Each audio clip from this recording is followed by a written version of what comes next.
డ్రైవర్లకు భారీ శాక్. ముందుగా 80వ స్వాతంత్ర దినోత్సవ శుభాకాంక్షలు మీ అందరికీ. డ్రైవర్లు ఎంత కష్టపడతారు, చాలా మంది చదవకపోయినా సరే చాలా టాలెంట్లతో పోతుంటారు.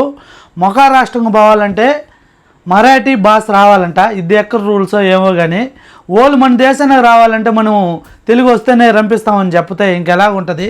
ప్రతి దేశంలో ఏ డ్రైవర్ జర్నీ చేయలేరు. ఇంకంతా చదువుకునే వాళ్ళే డ్రైవర్లుగా ఎక్కాలా.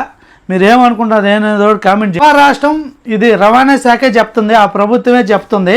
మరాఠీ వచ్చుంటేనే మా దేశానికి రావాలా డ్రైవర్లని. ప్రయాణం చేసినప్పుడు ఆ భాష ఖచ్చితంగా రావాలంట. ఏందో ఎక్కడ రూల్స్ ఏందనేది అర్థం కావటం లేదు. డ్రైవింగ్ బాగా చేయాలి కానీ మా భాషతో ఏం పని. మనం భాష రాకపోయినా సరే ఎన్నో రాష్ట్రాలు ఎన్నో దేశాల్లో తిరుక్కొని వచ్చుంటాం మనము. అన్ని రాష్ట్రాల్లో పెడితే ఇంకా డ్రైవర్లు డ్రైవింగ్ చేసేది చాలా ఇబ్బంది.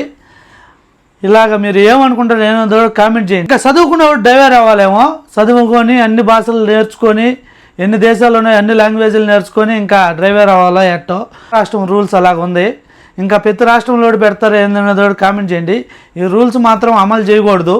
ఎందువల్లంటే డ్రైవింగ్ చేతరానివాడు సరే డ్రైవింగ్ బాగా చేసేవాడు ఉంటాడు, అన్ని లాంగ్వేజ్లు వచ్చినవాడు సరే డ్రైవింగ్ చేయనివాడు ఉంటాడు.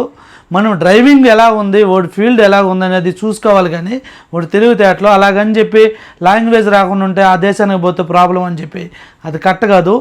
దీని గురించి మీరు ఏమనుకుంటారు ఏదో కామెంట్ చేయండి. ఇలాంటి మంచి ఇన్ఫర్మేషన్ వీడియో కోసం మన మస్తాన్ వీడియోని ఫాలో అవ్వండి, లైక్ చేయండి, షేర్ చేయండి.